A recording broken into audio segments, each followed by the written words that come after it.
તો ચાલો આજે આપણે જૂનાગઢના એક એવા રાજાની વાત કરીએ જેમનું જીવન કોઈ દંતકથા કરતાં ઓછું નથી. આ ગાથા છે રાણ નવઘણ. આ 3 વાક્યો, બસ આ 3 વાક્યોમાં જ રા નવઘણના જીવનની આખી કહાણી સમાયેલી છે. વિચારો, એક રાજકુમાર જેને જન્મતાની સાથે જ બધું ખોઈ દીધું, એક રાજ્ય જે હાથમાંથી જતું રહ્યું, અને એક એવું બલિદાન જે વફાદારીની બધી જ હદો પાર કરી ગયું. તો સવાલ એ છે કે આખરે કોણ હતા આ રા નવઘણ? એ જૂનાગઢના ચુડાસમા વંશના રાજા હતા, જેમણે ઈસવીસન 1025થી 1044 સુધી રાજ કર્યું. પણ વાત ખાલી આ તારીખોની નથી, વાત છે એમના જીવનની, જે એક સંઘર્ષ, વફાદારી અને આખરે મળેલા ન્યાયની એક મિસાલ છે. તો આ આખી વાર્તા શરૂ ક્યાંથી થાય છે? એમના જન્મથી જ. અને એમનો જન્મ પણ કોઈ સામાન્ય ઘટના નહોતી. ખબર છે, એમના નામ પાછળ પણ એક બહુ જ રસપ્રદ લોકવાયકા છે. એવું કહેવાય છે કે તેઓ એમની માતાના ગર્ભમાં 9 ચોમાસા સુધી રહ્યા હતા. 9 ચોમાસા એટલે કે 9 ઘન. અને બસ આ જ અસામાન્ય ઘટના પરથી એમનું નામ પડ્યું નવઘણ.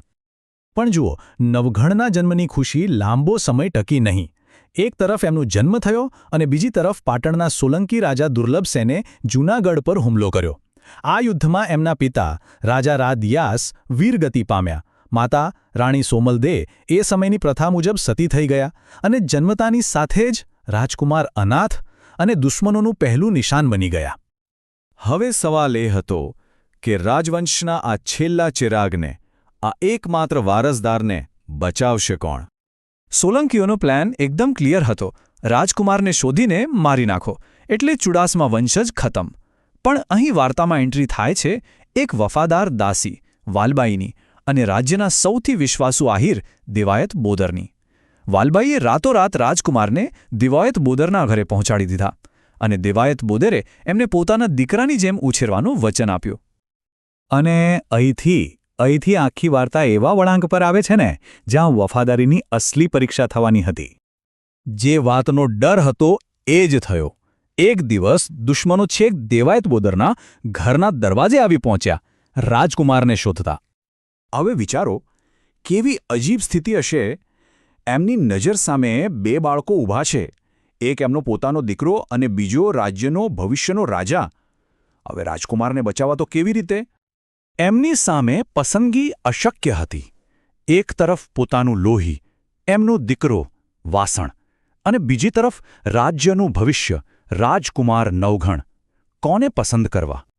અને એ ક્ષણે દેવાયત બોદર અને એમના પત્નીએ જે નિર્ણય લીધો એ ઇતિહાસમાં અમર થઈ ગયો. એમણે રાજકુમાર નવઘણને બચાવવા માટે પોતાના સગા દીકરા વાસણનું બલિદાન આપી દીધું.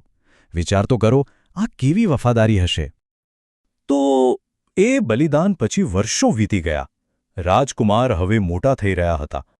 આહિર સમાજમાં રહીને એ એક જોરદાર યોદ્ધા બની ગયા હતા. એમને ક્યાં ખબર હતી કે એમનામાં રાજવી લોહી છે? પણ પછી યોગ્ય સમયે દેવાયત બોદરે એમને એમની સાચી ઓળખ જણાવી અને હવે જૂનાગઢ પાછું જીતવાનો સમય આવી ગયો હતો. અને પછી શું? પોતાના વફાદાર આહિર સૈન્યને સાથે લઈને રા નવઘણે જૂનાગઢ પર ચઢાઈ કરી, સોલંકી શાસકોને હરાવ્યા અને પોતાનું રાજ પાછું મેળવ્યું. અને પછી લગભગ 20 વર્ષ સુધી એમણે જૂનાગઢ પર શાનથી શાસન કર્યું. પણ એમની વાર્તા અહીં પૂરી નથી થતી.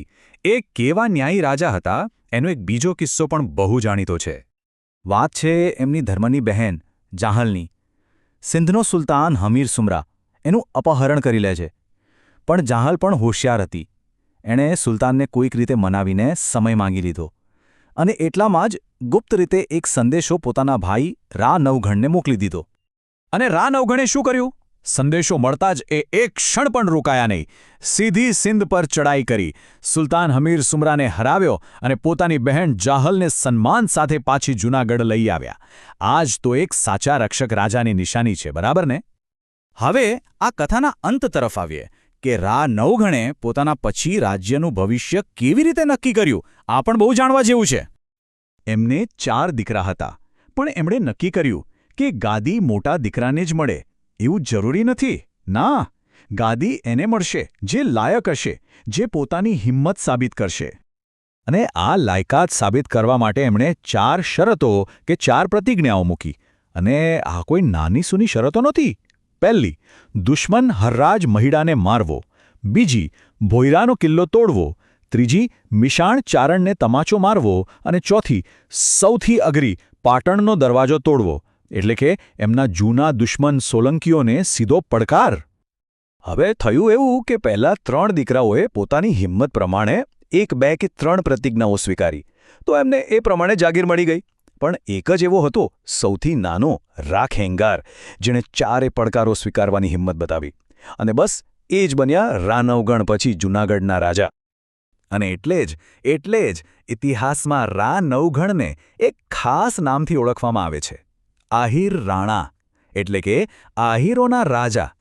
આ નામ એમને રાજગાદીના કારણે નહીં, પણ જે આહિર સમાજે એમનો જીવ બચાવ્યો, એમને ઉછેર્યા અને એમને ગાદી સુધી પહોંચાડ્યા, એમના પ્રત્યેના સન્માન અને સંબંધને કારણે મળ્યું છે. તો રાનવગણની આખી ગાથા આપણને એક સવાલ પર લાવીને મૂકી દે છે. કોઈ શાસકની અસલી ઓળખ શું છે? એના જન્મનું શાહી લોહી કે પછી એ વફાદારી જેણે લોકોના દિલમાં કમાઈ છે? વિચારવા જેલો સવાલ છે નહીં?